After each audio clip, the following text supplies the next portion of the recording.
Salut à tous, bienvenue dans Objectif Cyclo, bienvenue dans cette deuxième vidéo sur le thème de la fréquence cardiaque maximale.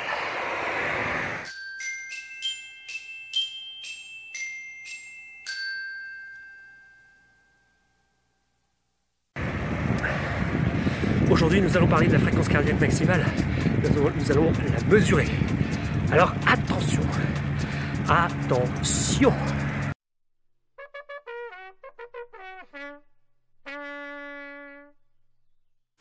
Très important. Si vous voulez connaître votre fréquence cardiaque maximale, que vous soyez sédentaire, c'est-à-dire que vous repreniez le sport depuis plusieurs années, plusieurs mois même, ou que vous appreniez le sport finalement, que vous n'en ayez jamais vraiment fait, il faut demander à votre médecin. C'est indispensable de passer par le médecin quand on attaque le sport ou quand on reprend le sport depuis longtemps. Parce que le corps il n'a pas l'habitude, le cœur il n'a pas l'habitude, il ne faudrait pas faire de bêtises. De même, si vous êtes sportif, c'est pareil.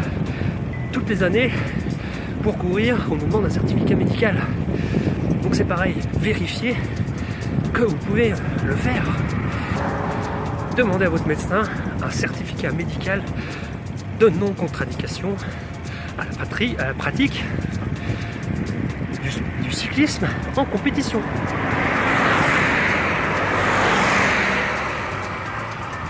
S'il vous le donne, c'est qu'il a conscience que vous allez faire de la compète. Et si vous allez faire de la compète, il doit savoir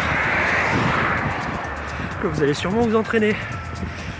Et en vous entraînant, vous allez devoir connaître vos niveaux, vos zones d'effort cardiaque, et donc connaître votre AFC max. On va commencer avec les personnes qui reprennent ou qui apprennent le vélo. Pour connaître sa AFC max, vous avez deux façons de faire.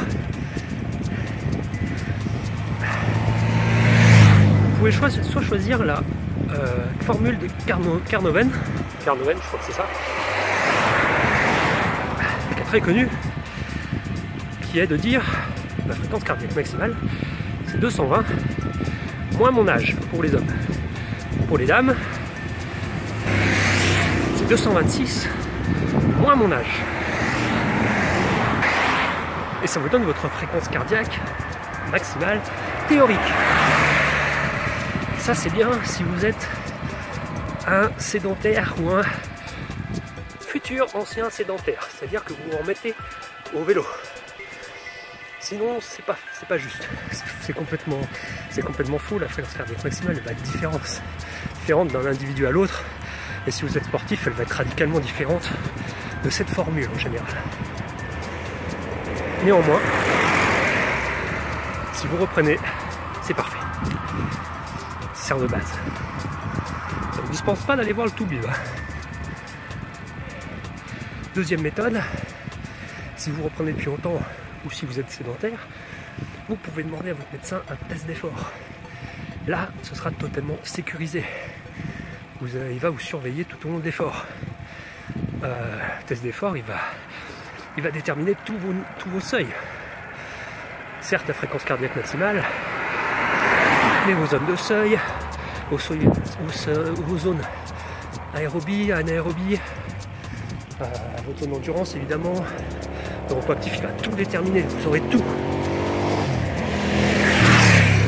Et ce sera pas mal. Un bémol quand même, quand on est dans un laboratoire ou dans un cabinet médical, je sais pas vous, mais moi, me donner à fond, c'est pas facile. Déjà, il va faire chaud, il n'y a pas d'air. Donc, qui dit pas d'air dit vous allez transpirer comme un bœuf. Beaucoup d'humidité du coup. Tout est blanc autour de vous, croyez à l'hôpital. Et pour couronner le tout, la seule personne pour vous motiver, c'est un vieux barbu avec une blouse blanche. Pour tout donner, c'est vraiment pas facile. Vous serez d'accord avec moi. Mais c'est une façon de faire. Ensuite, il y a la façon de faire sur le terrain. vous allez sortir de chez vous avec votre vélo, vous allez partir à l'entraînement. Vous allez me faire un bon échauffement, un bon réveil musculaire de 20-30 minutes au moins. Vous faites monter un petit peu le cœur, pas jusqu'à fond parce que c'est aucun sens. Et après, 2 tests sont possibles. Vous avez le test triangulaire. Qu'est-ce que c'est quoi le test triangulaire? Vous partez de chez vous, enfin après l'échauffement, vous vous calez à 100 pulsations minutes. Vous tenez comme ça 2 minutes.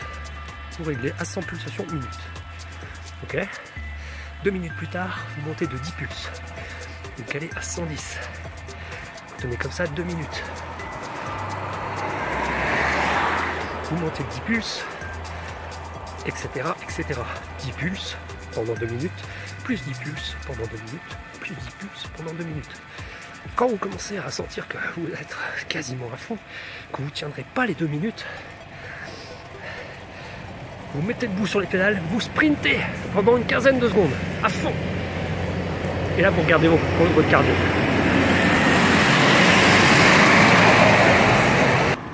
Là, vous regardez votre cardio, et votre cardio, pas tout de suite, mais quelques instants plus tard, il va vous indiquer votre fréquence cardiaque maximale. Ça, c'est la méthode triangulaire. Et c'est celle que je vous conseille si vous êtes sportif. Il existe aussi la méthode rectangulaire. Rectangulaire, c'est sensiblement la même chose. Vous faites un bon échauffement, vous faites bien monter le cœur. Et là, vous allez trouver une petite côte qui dure au moins 6 minutes. Vous allez faire pendant 6 minutes un effort intense, c'est-à-dire vous allez faire la meilleure perf que vous pouvez faire. Il ne faut pas que ça vous en reste à la fin, il faut que vous teniez les 6 minutes quand même. C'est une perf intensive, mais c'est pas à bloc. À la fin, vous devez sentir qu'il n'y en a presque plus, ou quand vous arrivez à 6 minutes. Si vous êtes juste, vous tenez tout pour tenir les 6 minutes. Quand vous arrivez à 6 minutes, les 15 secondes qui suivent, pareil, vous faites un sprint court, 15 secondes, à bloc sur les pédales. Vous coupez, et là, pareil, vous regardez, votre cardio il va monter, ça continue à monter. Et à un moment, il va s'arrêter de monter, il va redescendre. Et vous aurez vu votre fréquence cardiaque maximale. Génial, non? Donc voilà, 4 méthodes pour mesurer sa fréquence cardiaque maximale. Si vous êtes sédentaire, si vous reprenez le sport, c'est les 2 premières méthodes, c'est sûr. Si vous êtes sportif, et que vous avez un certificat médical, les 3 et 4e méthodes sont vraiment adaptées à ce que vous faites. Et surtout, la méthode triangulaire. Voilà, dites-moi ce que vous en pensez dans les commentaires. Si vous avez aimé, appuyez sur j'aime, partagez-la. Partagez-la sur les réseaux sociaux. Abonnez-vous à la chaîne YouTube. Abonnez-vous à la page Facebook. Moi je vous dis à très bientôt pour une prochaine vidéo. Pour la 3e vidéo de la série FCC Max. Où on va calculer les zones d'effort. A très bientôt. Ciao.